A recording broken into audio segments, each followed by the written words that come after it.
a todos nesta tarde, em nome de Jesus. Vamos dar continuidade à lição de número 5, vencendo a tentação. Boa tarde a todos nós, boa tarde a todos da sala Brilhantes Discipulando de Jesus. Lição de número 5, vencendo a tentação. A nossa meditação que eu trago para vocês está escrita em Apocalipse capítulo 3, versículo 10, que diz: como guardaste a palavra da minha paciência, também eu te guardarei da hora da tentação, que há de vir sobre todo o mundo, para tentar os que estão na terra. Este versículo, ele é poderoso. Este versículo, ele está repercutindo muito em todas as redes sociais que se debate, que se conversa sobre escatologia bíblica. O nosso honroso pastor Napoleão Falcão, ele tem umas revelações, sabe, assim, na palavra, que nos chamam muito a atenção. E uma delas, este olhar peculiar que ele tem de analisar certas circunstâncias, versículos e passagens bíblicas. Ele viu aqui uma pequena palavrinha que faz toda a diferença para a escatologia bíblica dos últimos tempos. Ele diz, neste versículo do Apocalipse capítulo 3, versículo 10, como guardaste a palavra da minha paciência, também eu te guardarei da hora. Não está escrito na hora. A grande diferença de tudo isso é porque se nós estivéssemos nos preparando para, na hora da grande tribulação, o Senhor nos livrar, a gente participaria da grande tribulação. Então, esta construção pós-tribulacionista, ela não se encaixa neste versículo. Porque o versículo diz, da hora, como guardaste a palavra da minha paciência, também eu te guardarei da hora. Então nós não estamos nos preparando. Cuidado com as heresias, cuidado com as mensagens heréticas. Nós não estamos nos preparando na hora da grande tribulação, o Senhor nos guardar. Nós estamos andando preparados para que o Senhor nos livre da hora em que há de vir a grande tribulação. Aqui é um outro assunto, apenas quero enfatizar com vocês esse versículo, esta meditação, para que nós possamos ter um crescimento saudável, um crescimento que nos fortaleça na palavra de Deus. Amém? Texto bíblico base de hoje se encontra em Lucas capítulo 4, versículo do 1 ao 8, versículo 12 e 13. Sem perca de tempo, sem mais delongas, vamos lá. E Jesus, cheio do Espírito Santo, voltou do Jordão e foi levado pelo Espírito ao deserto. E 40 dias foi tentado pelo diabo, e naqueles dias não comeu coisa alguma, e terminados eles, teve fome. E disse-lhe o diabo, se tu és o Filho de Deus, diz a esta pedra que se transforme em pão. E Jesus respondeu-lhe dizendo, escrito está, que nem só de pão viverá o homem, mas de toda a palavra de Deus. E o diabo, levando-o a um alto monte, mostrou-lhe no momento do tempo todos os reinos do mundo.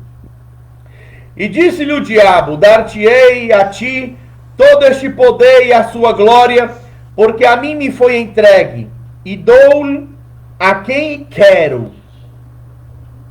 Portanto, se tu me adorares, tudo será teu. E Jesus respondendo disse-lhe: vai-te, Satanás, porque está escrito: adorarás o Senhor teu Deus e só a ele servirá.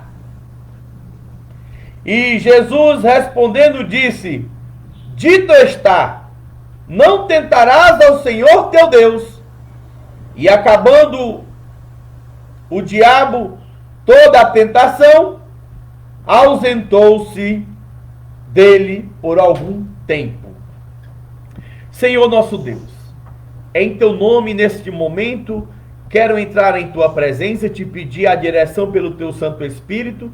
Nos dá, Senhor, força, capacidade, entendimento para trazer a tua palavra, para trazer esse ensinamento aos alunos que dela precisam, que têm a necessidade do crescimento espiritual e do alimento que é tua palavra. Se tu conosco, em nome de Jesus. Amém.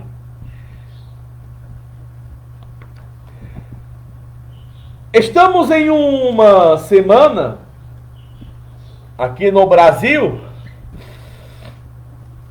que nós a conhecemos como início da Semana Santa. E eu queria trazer uma meditação neste momento para com todos que falam aqui nesse canal sobre a importância de nossa vida para com Deus. Até que ponto você tem a sua dedicação para com Deus?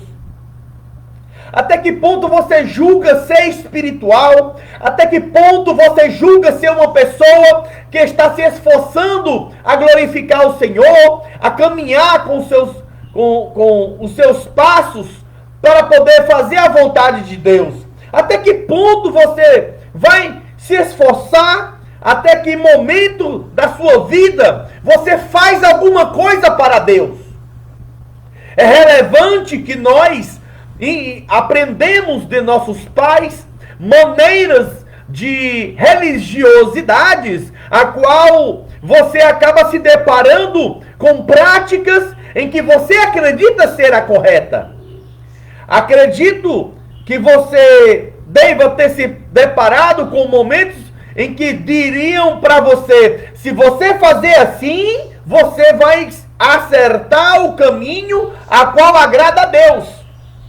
Mas não se esqueça de uma coisa: a palavra de Deus diz claramente para as pessoas que fazem aquilo que são ensinados pelos outros de qualquer maneira e que não têm a visão da palavra de Deus.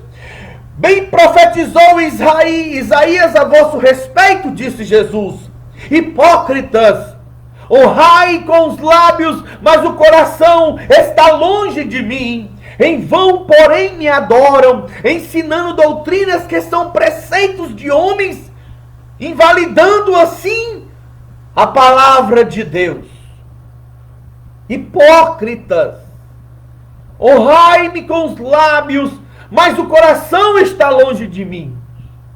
A Bíblia relata apenas 2 sacrifícios em toda a Bíblia, em todo o livro da Bíblia Sagrada. Você só vai encontrar 2 grandes sacrifícios. O primeiro sacrifício que você encontra está escrito lá quando Abraão foi sacrificar seu filho Isaque. E naquele momento que ele leva seu filho até o monte Moriá, e ele levanta ali o cutelo para sacrificar o sacrifício vivo, e ele estava certo que aquele sacrifício queria purificar toda a sua descendência, a sua família. Quando ele levanta, que ele vai descer o cutelo para cortar e sacrificar o garoto, o anjo brata e diz: Abraão, não lances mão contra este garoto. Acredito eu que o anjo tenha segurado a sua mão. Porque o sacrifício tinha que ser santo. O sacrifício não poderia ser de uma geração pecaminosa, produto do pecado, produto da iniquidade. Porque todos nós somos produtos da iniquidade. Não há um justo, nenhum sequer. Todos pecaram e destituídos estão da glória de Deus. Romanos 6:23. Era necessário um sacrifício que tinha que ser oferecido, mas tinha que ser vivo, santo. Mas tem que ser santo. O primeiro sacrifício era vivo, mas não era santo. Isaac foi lá ser sacrificado no Monte Moriá, mas ele não era santo. Mas entenda, o Evangelho de João diz que ele se fez carne e habitou entre nós. E vimos a sua glória como a glória do unigênito de Deus, que era santo. Em 2 Coríntios capítulo 5, versículo 21, aquele que não cometeu pecado, hein? Você quer mais? 1 Pedro capítulo 2, versículo 22, está escrito: ele não cometeu pecado, nem na sua boca se achou engano. No Evangelho de João capítulo 6, versículo 69, diz: nós cremos e conhecemos que tu és o Cristo, o Santo de Deus. Em Hebreus capítulo 4, versículo 15, diz: porém, que, como nós, em tudo foi tentado, mas sem pecado. Você pode até dizer assim: não, mas você usou vários textos da Bíblia, pois agora eu vou usar palavras de pessoas coadjuvantes que estavam do outro lado, que vão falar quem era este santo. Em Mateus capítulo 27, versículo 3, disse Judas: pequei, traindo um sangue inocente. A mulher de Pilatos, Claudinha Prócula, ela disse: eu tive um sonho. Esta noite eu fui atormentada a noite inteira com um sonho, com este homem, e eu sofri por causa do sangue desse justo. Pilatos, ele lavou as mãos e disse: eu não vou sujar as minhas mãos, porque ele é justo. O ladrão na cruz, da hora nona, das 9 horas da manhã até as 3 horas da tarde, ele estava lá na cruz, pendurado. E aquele momento, ante a sua morte, ele disse: esse daí nenhum mal fez. Quando Jesus entrega seu espírito ao Pai, um centurião, naquele momento que Jesus disse: Pai, em tua mão entrego o teu espírito, o centurião dá um brado e diz: verdadeiramente, ele é o Cristo, o Filho do Deus vivo. Verdadeiramente. Então não temos do que nos envergonhar. Só há um justo, só há um que pode perdoar os teus pecados e entender, saber o que você passou. Não se engane com as religiões, não se engane com tradições religiosas, procurando meios a qual você seja levado a Deus, que seja levado ou a historinha de carocha do purgatório, ou historinhas de santos que vão fazer intercessão por você. Só tem um justo que teve a capacidade de ser sacrificado vivo e santo. O necessário era que fosse um sacrifício vivo e santo. E esse sacrifício vivo e santo, ele está de braços abertos e pode perfeitamente recorrer a você mero pecador. Não se esconda por causa de seus pecados. Porque lá em Isaías 53 diz: mas ele foi ferido pelas suas transgressões. Pelas suas transgressões. Ele foi moído por causa dos nossos pecados. O castigo que nos traz a paz estava sobre ele. E pelas suas pisaduras fomos nós sarados. Em Atos dos Apóstolos, Pedro pregando, ele disse: em nenhum outro nome há salvação, porque debaixo do céu nenhum outro nome há dado entre os homens pelo qual devamos ser salvos.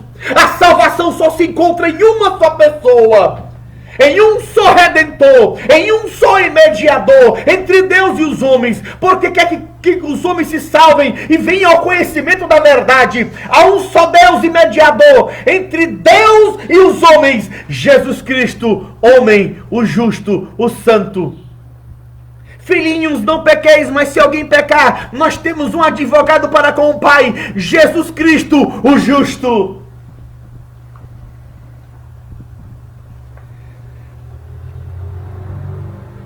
Você sabe por que eu estou assim hoje? É porque eu estou cansado de ouvir tanta baboseira. Eu estou cansado de ouvir tanta coisinha medíocre. A hipocrisia. Pessoas pérfidas estão completamente tomadas por mentiras mitômanas. Estão com manias de mentiras. Mas Jesus vem buscar um povo seu, especial, zeloso e de boas obras. Cabe agora você tomar vergonha na cara e saber que Cristo está de braços abertos a perdoar o teu pecado mais oculto que você tenha. O pecado mais escandaloso que você acha que não tem perdão. Ele já pagou o preço por você. Então, nesta disciplina, neste momento, vamos abrir o nosso coração. Deixa Cristo entrar em tua vida e deixa Ele trabalhar. Deixa Ele transformar. Eis que estou à porta e bato. Se alguém ouvir a minha voz e abrir a porta, eu entrarei em sua casa e cearei com ele e ele comigo. E também diz em Salmo: entrega teu caminho ao Senhor, confia nele, o mais ele fará. Introdução. Em todo o mundo, as pessoas são tentadas de alguma forma. Mesmo aquelas que já aceitaram a Jesus como seu Salvador e Senhor, são tentadas. E até o próprio Jesus foi tentado por Satanás. Então, como pode um cristão lidar de forma correta com as tentações? Como? É possível ser tentado e não cair em pecado? É possível ser tentado e não cair em pecado? Sim, é possível. Por mais que nós deem lugar às tentações e pratique o pecado excedido pela tentação, o Senhor, Ele tem a sua misericórdia de olhar para nós e nos socorrer. É possível ser tentado e cair no pecado? Sim. Quais são as bases para que consigamos vencer as tentações? Nós vamos ver aqui. Nesta lição, veremos essas respostas. Não apenas para compreender a tentação, mas também para que saibamos como nos portar nestes momentos difíceis e agradar a Deus, derrotando tanto nossos desejos pessoais quanto a influência de Satanás. Há uma grande diferença nos desejos da carne e na tentação do diabo. O diabo, ele pode incitar a carne, elevando a tentação da carne, dos seus desejos, para conceder o pecado. Como ele pode perfeitamente, diretamente, tentar você para uma acusação e você caia no pecado. Nós vamos aprender aqui caminhos a qual tanto um como o outro você consiga se livrar. E uma coisa eu te digo, meu irmão, na hora da tentação, procura te conservar mais a só. Entra no teu quarto, vai orar a Deus, vai procurar ler a Bíblia. Se não conseguir ler a Bíblia, bota um louvor, bota uma música cristã para tocar, vai procurar ler um salmo, vai procurar ouvir uma pregação, uma mensagem bíblica, vai ouvir essas mensagens da Sala Brilhante Discipulando de Jesus, do professor Gustavo aqui que fala com você, vai ver outras lições, vai procurar um vídeo, procure algo que lhe edifique, não dê lugar à tentação, cedendo assim ao prazer excessivo de procurar aquilo que te agrade, que agrade a sua tentação, mas procure aquilo que fortaleça a sua vida espiritual. Ore a Deus. O que é a tentação? Desculpa. Definindo o termo tentação. Tentação é descrita pelo dicionário Michaelis como o impulso íntimo dirigido para o pecado, originado dos instintos interiores inferiores ou malignidade do tentador. Desculpa, eu vou ler novamente.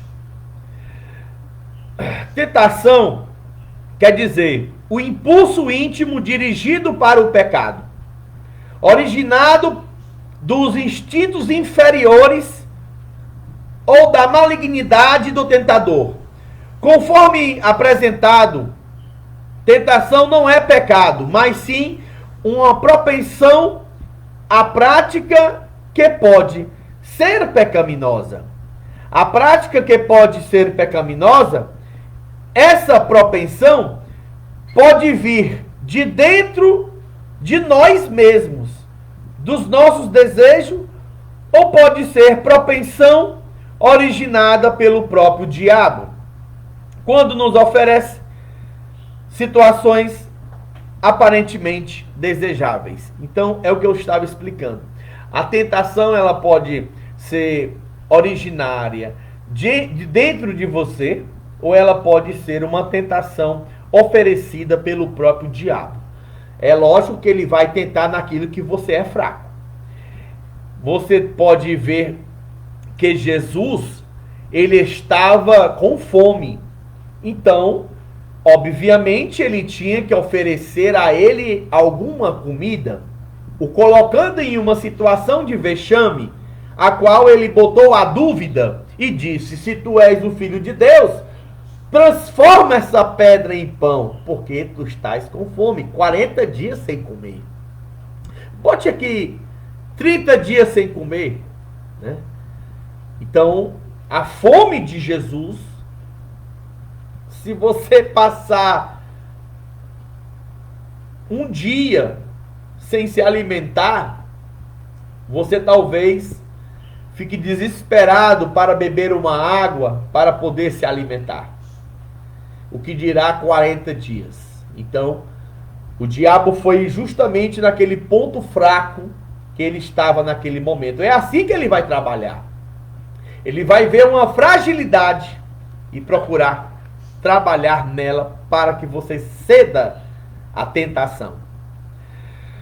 No primeiro caso, a tentação é originada em nossos desejos lícitos e ilícitos. É lícito nos alimentarmos quando temos fome, mas não é certo comer até passar mal, ou colocar a saúde em risco, comendo além do necessário.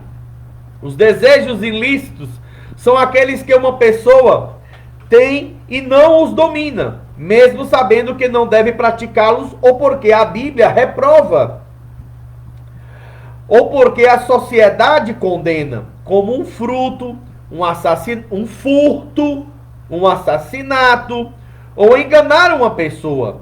Em ambos os casos, seja um desejo lícito ou ilícito, o que nos afasta de Deus precisa ser evitado a todo custo. Este é o desejo de Deus para com nós. que você faça o esforço de evitar o desejo ilícito. No segundo caso, a natureza da tentação pode ser satânica. O diabo, o inimigo de nossas almas, pode nos atrair a praticar atos que desagradam a Deus. Como fez com Adão e Eva, tentou a Jesus Cristo a pecar contra o Pai. Adão e Eva cederam à tentação, mas em Jesus não. Quer dizer, qual foi o desejo de Adão e Eva? Era que eles pudessem comer da árvore proibida. E eles cederam à curiosidade. E o diabo estava ali. A serpente estava ali, intermediando a situação para que ele, diante daquela curiosidade, eles pudessem ceder àquela tentação. Ué, mas ele disse que se vocês comerem, morreriam? Não, vocês não morreriam, só foi isso. E ali eles vieram a praticar o pecado, a comer do fruto da desobediência. Da mesma sorte, quando você vê a história de Cristo, em que ele foi tentado para que transformasse a pedra em pão, e assim tentando a Deus, o botasse Deus em prova para que transformasse a pedra no pão e se alimentasse, ele disse: não tentarás o Senhor teu Deus. Está escrito. Tentação não é pecado. Há pessoas que acreditam que a tentação é um pecado. Na verdade, a tentação não é pecado, mas sua porta uma oportunidade para a prática do pecado. Vejamos o que a Bíblia narra sobre o primeiro casal, Adão e Eva. O livro de Gênesis nos fala: e ordenou o Senhor Deus ao homem, dizendo: de toda árvore do jardim comerás livremente, mas a árvore do jardim, mas a árvore da ciência do bem e do mal, dela não comerás, porque no dia em que comerdes dela, certamente morrereis. Está lá em Gênesis capítulo 2, versículo 16 e 17. Deus ordenou que o homem não comesse do fruto proibido, mas permitiu-lhe se alimentar de qualquer outra árvore frutífera do jardim do Éden. Mas o que aconteceu algum tempo depois? Satanás tentou a mulher e o homem para desobedecerem a Deus. E eles comeram do fruto proibido e lhes enganou, dizendo que se comesse daquele fruto, eles seriam como Deus, sabedores do bem e do mal. O que Satanás não lhes disse era o preço da desobediência. Isto é, a morte. Nós somos tentados, mas o preço da desobediência não está em questão no momento da tentação. Porque você precisa não acreditar que isso existe. Mas depois que acontece, a consciência começa a pesar. Se por um lado essa história nos ensina como o pecado entrou no mundo, também nos adverte que não precisamos cair em pecado. Ou seja, mesmo sendo tentado, não podemos nos deixar levar pelo pecado. Veremos a seguir o exemplo da tentação de Jesus. Foi o filho tentado pelo diabo, mas não pecou contra Deus. Ele é justo, como eu citei aqui no início da mensagem, no início da lição. Pessoas santas também são tentadas. Será que o pastor é tentado?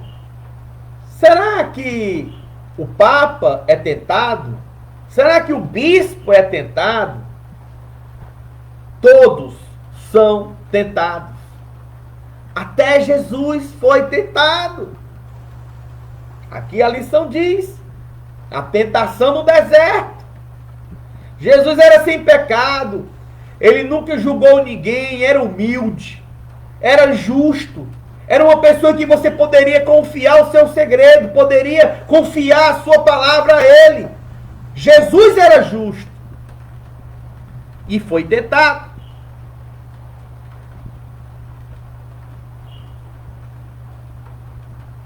O fato de termos aceitado a Jesus como nosso Salvador não nos isenta de ser tentados, tanto por Satanás, como nossas propensões carnais. Essa divisão, vale salientar que existem situações onde se coloca a tentação do diabo e a tentação da sua carne, dos seus desejos. Tem pessoas que são viciadas na sua carne, em desejos carnais. Mas tem pessoas que são tentadas pelo diabo. Como eu poderia fazer uma divisão e uma diferença entre isso? Eu poderia dizer que a maioria das tentações, não estou dizendo que todas, mas a maioria das tentações do diabo, ela está voltada para o mal ao próximo. Quando você é induzido a fazer o mal ao próximo. Por exemplo, no caso de Caim e Abel, o diabo ali intentou para que Caim matasse seu irmão por inveja.